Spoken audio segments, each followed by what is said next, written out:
we call on Lani Ronquillo, PIA. Yes, good morning, sir.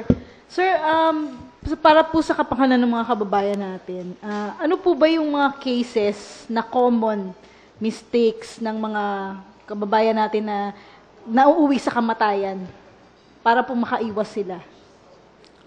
In general o dengue lamang? Sa dengue po. Sa dengue.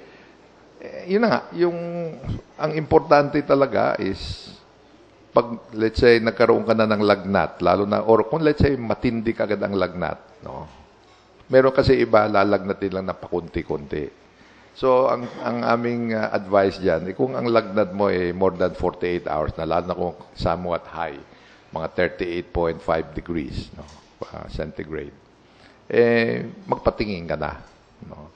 Now, when I say magpatingin ka na, pumunta ka na sa either sa clinic, sa rural health unit, or sa barangay station kung meron doong nurse, no? Magpatingin na. Para ngayong mabigyan ng decision kung kailangang padala ng anong examination ang gagawin or dadala sa ospital. So, early consultation is very important. However, importante din yun kasi nga, hindi naman lahat na sakit na may lagnat at inubo ay dengue. As a matter of fact, yung ating sinasabing dengue cases dyan, I'm sure at least 10 to 15% of that will turn out na hindi talaga dengue. No? Yun lamang, talaga namang meron tayong dengue scare ngayon. Ano? So, rather than ikaw ang mag-decide, ibig sabihin yung nanay o yung tatay, dalhin mo na sa clinic para matingnan na. Just one more question po.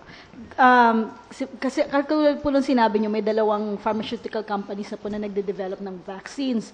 But apparently, dito rin po sa forum, may nag-raise din po ng cases na may nagde-develop na ng sarili nilang mga gamot.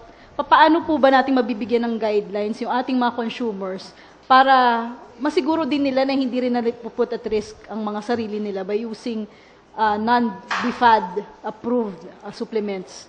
Yun nga, mabuti nga magpatingin ka talaga sa nurse or at least or better a doctor. Parang kung anong sasabihin ng doktor sa iyo, sundin mo na. Huwag ka na mag-self-medicate. Ibig sabihin yung sarili mo ng kuro-kuro, ano, padalhin mo na sa health worker para mabigyan ka ng tamang advice. No?